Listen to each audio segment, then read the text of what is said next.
என்ன மக்களே, ஒரே ஒரு சீக்ரெட் டாஸ்க்கை மட்டும் தான் சாண்ட்ரா கிட்ட கொடுத்தாங்க. ஒட்டுமொத்த பிக் பாஸ் ஹவுஸையும் கொளுத்தி போட்டு எரிய வச்சிட்டு இருக்காங்க. என்ன பண்ணுறதுனே தெரியாமல் முழிச்சிட்டு இருக்காப்புல விக்ரம். அண்ட் ஒட்டுமொத்த ஹவுஸ்மேட்ஸும் அமைதியாக பேசுங்க, அமைதியாக பேசுங்க அப்படின்னு சொன்னால் கூட திவ்யா அவர்கள் கத்தி கத்தி நேற்று எங்கே போயிருந்தீங்க, என்னாச்சு, நீங்கள் இன்னைக்கு மட்டும் பொங்கி வரீங்களே எதுக்காக அப்படின்னு சொல்லி மாதவன் மாதிரி வந்து பேசிகிட்டு இருக்காங்க. ஸோ இதெல்லாம் எதுக்கு, ஏன், எப்படி அப்படிங்கிறத பற்றி இந்த வீடியோவில் முழுசாக வந்து பார்க்கலாம். ஸோ இந்த வீடியோக்கு போகிறதுக்கு முன்னாடி நம்மளோட சேனலை சப்ஸ்கிரைப் பண்ணாதவங்க சப்ஸ்கிரைப் பண்ணிக்கோங்க. லைக்கை போட்டு வீடியோ பாருங்கள். வாங்க வீடியோ கொண்டு போகலாம். முதல் ஒரே ஒரு விஷயத்தை மட்டும் நான் சொல்லிடுறேன். எப்பவுமே இதை வந்து கன்க்ளூஷனில் தான் நான் வந்து சொல்லுவேன்.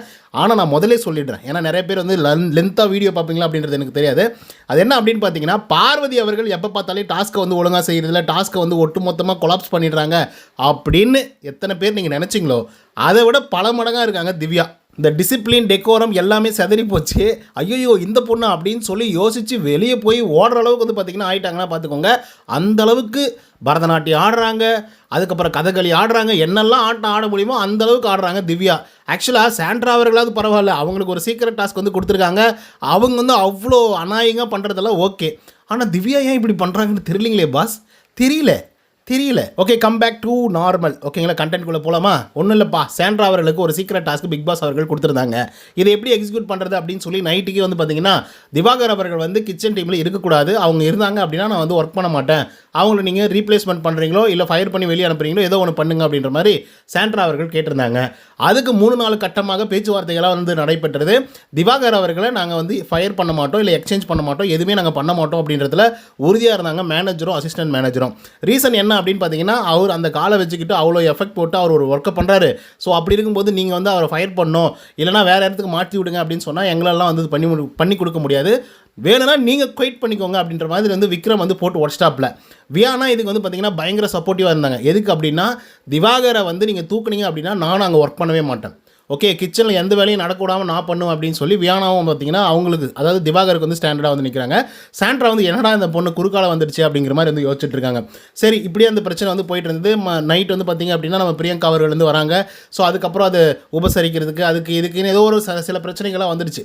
இப்போ என்ன ஆயிடுச்சு அப்படின்னா, இப்போ சாண்ட்ரா அவர்களுக்கு வந்து அவங்களுக்கான நியாயம் வந்து கிடைக்கல, திவாகரை வந்து தூக்கி வெளியே போடல அப்படின்றதுனால இவங்க என்ன மாதிரியான பிரச்சனைகளை உண்டாக்குறாங்க அப்படின்னு பார்த்தீங்கன்னா, பார்வதி வந்து சாண்ட்ரா கிட்ட வந்து கேட்குறாங்க, ஏங்க நீங்கள் தான் வேலையை விட்டு வெளியே போயிட்டீங்க, ஸோ திங்ஸ் எல்லாமே கொடுத்துருங்க அப்படின்னு சொல்லி கேட்டாக்க, அப்படிலாம் தர முடியாது, நான் சொல்கிறத நீங்கள் செய்யலை, அப்போ தர முடியாது அப்படின்னு சொன்ன உடனே பார்வதி வந்து பார்த்தீங்கன்னா, டேய் என்கிட்டே வா, என்ன அப்படின்னா எல்லா பொருட்களையும் லவுட்டிட்டு போகிறீங்களா அப்படின்னு சொல்லி ஒரு வார்த்தை வந்து விட்டுருப்பாங்க. அதுக்கப்புறம் சாண்ட்ரா அவர்கள் ஒரு ஆட்டம் ஆடி இருப்பாங்க பாருங்கப்பா, பத்திரகாளியை நேரில் பார்த்த மாதிரி வந்து இருந்தது. எனிஹாவ் இது ஒரு சீக்ரெட் டாஸ்க்காக இருந்தால் கூட இப்படி தான் எக்ஸிக்யூட் பண்ணணும் அப்படின்ற எந்த இதுவும் வந்து பார்த்திங்கன்னா பிக் பாஸ் வந்து சொல்ல. ஓகே, ஸோ அதை வந்து வேறு மாதிரியான விஷயங்களில் கூட வந்து பார்த்திங்கன்னா அவங்க வந்து அதை பண்ணியிருந்துருக்கலாம். பட் இதை வந்து இப்படி தான் பண்ணணும், நெகட்டிவ் வேயில் தான் பண்ணணும் அப்படின்னு சொல்லி சாண்ட்ரா பண்ணுறது இன்னும் கூட கொஞ்சம். பார்வதி இன்னொரு விஷயத்தையும் வந்து சொல்லியிருப்பாங்க, ஒழுங்காக உங்களுடைய திங்ஸ் எல்லாம் எடுத்துகிட்டு வந்து கொடுத்துருங்க, இது மேனேஜ்மெண்ட்டோடது அப்படின்னு வந்து சொல்லியிருப்பாங்க இல்லையா. ஸோ அதுக்கு வந்து சாண்ட்ரா அவர்கள் வந்து என்ன பண்ணுறாங்க அப்படின்னா, நடு வீட்டில் உட்காந்துக்கிட்டு நின்றுக்கிட்டு நம்ம அவங்க பேர் என்ன மஞ்சரி இவங்கெல்லாம் வந்து உட்காந்துட்டு சாப்பிட்றதுக்கெல்லாம் வெயிட் பண்ணிட்டு இருக்காங்க. அந்த நேரத்தில் வந்து பார்த்தீங்க அப்படின்னா இவங்க சாண்ட்ரா அவர்கள் என்ன பண்ணுறாங்க அப்படின்னா, என்னுடைய திங்ஸ் எல்லாம் எனக்கு வந்து கொடுங்க, என்னுடைய டவல்ஸை வந்து கொடுங்க, நீங்கள் மட்டும் கேட்குறீங்களா ஆப்ரான்ஸு அது இது கொடுங்க அப்படின்னு சொல்லி அந்த மாதிரி என்னுடைய டவல்ஸை வந்து கொடுங்க அப்படின்ற மாதிரி வந்து சொல்கிறாங்க. சரி ஓகே, அந்த டவல்ஸ் எங்கடா இருக்குது அப்படின்னு பார்த்தீங்கன்னா அது பிரியங்கா கிட்டையும் அதுக்கப்புறம் வந்து மஞ்சரி யூஸ் பண்ணிட்டு இருக்காங்க. இதை பார்த்த உடனே ஒரே shock, oh my god, used டவல்ஸை நம்ம யூஸ் பண்ணோம் அப்படின்னு சொல்லி பிரியங்கா ஓடி போய் அந்த டவல்ஸ் எங்கே தேடுங்க, அவங்களுக்கு தான் நான் பாருங்க அப்படின்னு சொல்லி தேடி எடுத்துகிட்டு வந்தால் உண்மையாலுமே அதில் வந்து எமி அப்படின்னு சொல்லி எழுதி வச்சிருக்கு. இவங்க செம்ம அப்செட், ஐயோ என்னடா நீங்கள் இந்த மாதிரிலாம் ஹோட்டல்ஸ் வந்து ரன் பண்ணிட்டு இருக்கீங்க, எனக்குன்னு வந்தது எங்கடா என்னடா பண்ணீங்க அப்படின்னு சொல்லி அவங்க ஒரு பக்கம் வந்து கேட்டுட்டு இருக்காங்க. மஞ்சரி அதுக்கு மேலே ஒரு ஸ்டெப்பு மேலே போய், ஐயோ அதனால தான் எனக்கு வந்து சைனஸ் ஆகிடுச்சா, அதனால தான் எனக்கு சளி பிடிச்சிக்கிச்சா, அதனால தான் எனக்கு தும்பல் வந்துச்சா அப்படின்னு சொல்லி அவங்க ஒரு பக்கம் ஏற்றி விட்றாங்க. இன்னொரு பக்கம் சாப்பாடு எடுத்துகிட்டு வந்து பிரியங்காவுக்கும் மஞ்சரிக்கும் வைக்கிறாங்க, இவங்க தும்பிக்கிட்டே இருக்காங்க. ஏன்னா இவங்க டவல்ஸ் வந்து யூஸ் பண்ணிட்டாங்க அப்படின்ற மாதிரி வந்து சொல்லிட்டாங்க இல்லையா. ஸோ அதுக்கேற்ற மாதிரி வந்து பார்த்தீங்கன்னா தும்பிட்டே இருக்கிறதுனால அவங்க ஒரு மாதிரி ஹெசிடேட் ஆகிறாங்க. ஐயோ நம்ம வந்து எப்படி இதை சாப்பிட்றது, இவங்க வேறு தும்பிக்கிட்டே இருக்காங்க அப்படின்னு சொல்லி இவங்க போய் அவங்கள போய் என்னன்னு பாருங்க அப்படின்ற மாதிரி வந்து சொல்லிட்டு இருக்காங்க. பாவங்க மனுஷன் விக்ரம் அவரால் உடம்புக்கு முடியல, தூங்கிட்டு இருந்தார், படுத்துட்டு இருந்தார். அசிஸ்டன்ட் மேனேஜராக பார்வதி தான் எல்லா வேலையும் பார்த்துட்டு இருந்தாங்க. இவங்க படுத்தின பாடல மனுஷன் எந்திரிச்சே வந்துட்டார். அவங்க சாண்ட்ரா கிட்ட ஆல்ரெடி கேட்டிருக்காங்க, பேசியிருக்காங்க. ஆனாலும் சாண்ட்ரா வந்து ஒத்துக்கல. ஓகேவா? ஸோ அதனை தொடர்ந்து வந்து பார்த்தீங்க அப்படின்னா திவ்யா ஒரு பக்கம் வந்து எகர ஆரம்பிக்கிறாங்க. இன்றைக்கி மட்டும் இவ்வளோ கோஆர்டினேஷனோடு வந்து கெஸ்ட் எல்லாம் இவ்வளோ பயங்கரமாக வந்து கவனிக்கிறீங்க, அவங்க வந்து வெளியே போகக்கூடாது அப்படின்னு சொல்லி நினைக்கிறீங்க. ஏன்னா தீபக் வந்து பொட்டி பொடிக்கோட வந்துட்டாப்புல. இல்லை என்ன நீங்கள் ரொம்ப அவமானப்படுத்துறீங்க, நான் கிளம்புறேன் அப்படின்ற மாதிரி. ஸோ உடனே வந்து பார்த்தீங்கன்னா திவ்யாவுக்கு வந்து சமக்கம். ஏண்டா நேற்றுக்கு நான் வந்து கெஞ்சி வந்து கேட்டுட்டு இருந்தேன், எவனுமே எதுவுமே வந்து சொல்லவே இல்லை. ஆனால் இன்றைக்கி வந்து அவங்க கிளம்புறாங்க அப்படின்னு சொன்ன உடனே எல்லா வேலைகளும் வந்து பார்த்துட்டு இருக்கீங்க, எப்படா இதெல்லாம் அப்படின்னு சொல்லி திவ்யா வந்து பேசிகிட்டு இருக்காங்க. ஸோ இதுக்கு வந்து விக்ரம் வந்து இல்லை, நாங்கள் என்ன பேசினாலே அவங்க அதை தான் பண்ணுவாங்க, இது என்ன பேசினாலே அந்த மாதிரி தான் பண்ணுவாங்க அப்படின்னு சொல்லி அவரும் அமைதியாக இருக்காப்புல. மற்றவங்களும் போய் பேசி கன்வின்ஸ் பண்ண ட்ரை பண்ணுறாங்க சாண்ட்ரா கிட்ட. அவங்க வந்து கன்வின்ஸ் பண்ணுறதுக்கு முன் வரவே கிடையாது. ஒரு கட்டத்தில் விக்ரம் வந்து விட்டார், ஏய் ஏன்னாவோ பண்ணின்னு போ அப்படின்ற மாதிரி. மற்றவங்களாம் ஒரு பக்கம் காண்டாகிறாங்க, செம்ம டென்ஷன் ஆகிட்டாங்க. கேட்டால் நம்ம அக்கா இருக்கிறாங்களா யார், அவங்க பேர் திவ்யா. அவங்க வந்து ரொம்ப நார்மலாக பொறுமையாக ரிலாக்ஸாக அப்படியே ஏங்க கெஞ்சி சொன்னங்க, நீங்கள் பார்த்துக்கோங்க பத்திரங்க அப்படி இப்படின்னு சொன்னங்க. ஆனால் யாருமே கேட்கல. இன்றைக்கி மட்டும் எப்படி நீங்கள் கேட்குறீங்க, துஷார் அப்படின்னு ஒரு ஆள் வந்து சொன்னான், ஏங்க அவங்க கெஸ்ட்டு வந்து செக் அவுட் பண்ணுறதுனா பண்ணிவிட்டு போட்டுங்க அப்படின்ற மாதிரிலாம் வந்து சொல்கிறாரு. இதெல்லாம் நியாயமா அப்படின்னு சொல்லி இவர் வந்து இவங்க மட்டும் பேசிகிட்டு இருக்காங்க. அப்புறம் துஷார் ஆமாம் நான் தான் சொன்னேன் என்ன அப்படின்னு சொல்லி திவ்யா கிட்ட வந்து பேசுகிறாங்க. ஸோ திவ்யா வந்து பார்த்தீங்க அப்படின்னா ஏங்க அவங்க பரதநாட்டியம் ஆடுறாங்க லிட்ரலாக.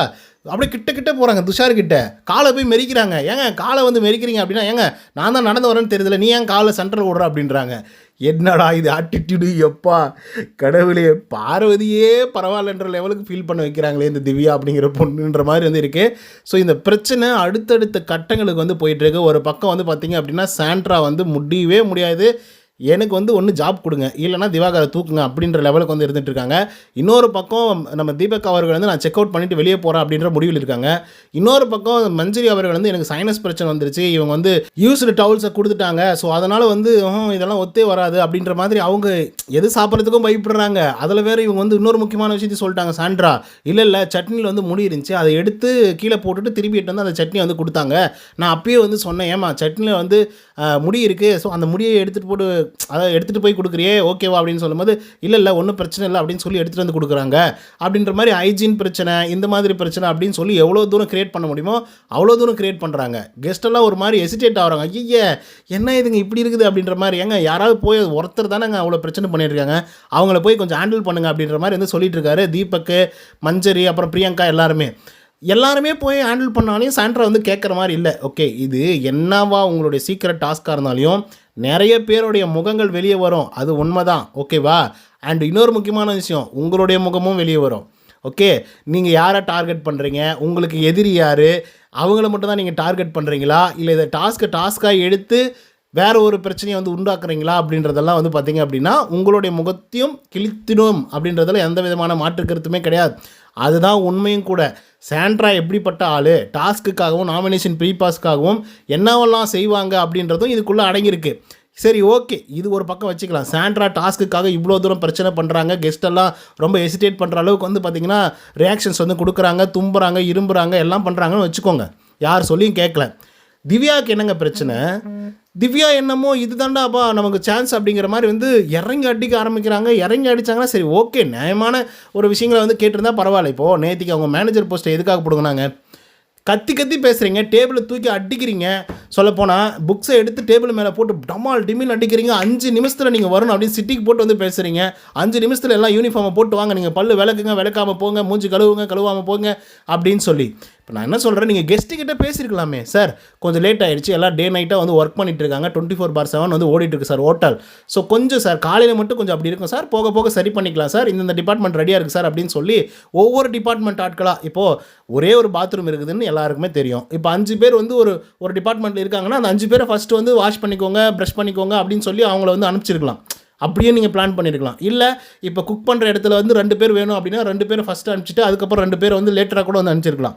ஸோ இந்த மாதிரி கரெக்டாக கம்பைன் பண்ணி கரெக்டாக எதை எப்படி பிரிச்சும் செய்யணுமோ அந்த மாதிரி வந்து செஞ்சுருக்கலாம். ஆனால் அதை விட்டுட்டு இஷ்டத்துக்கு வந்து பேசுகிறாங்க. என்னங்க ஆட்டிடியூட் அது, நிஜமாக சொல்கிறப்பா. பார்வதி 10%னா பல மடங்கு அதை விட அதிகமாக இருக்கிறாங்க Divya. It is worst to the core. இதுக்கப்புறம் எவனாவது அவனுக்கு ஃபயர் விட்டாங்கன்னு வச்சுக்கோங்க, அவனை மாதிரி ஒரு தற்குறி எவனுமே இருக்க மாட்டான்.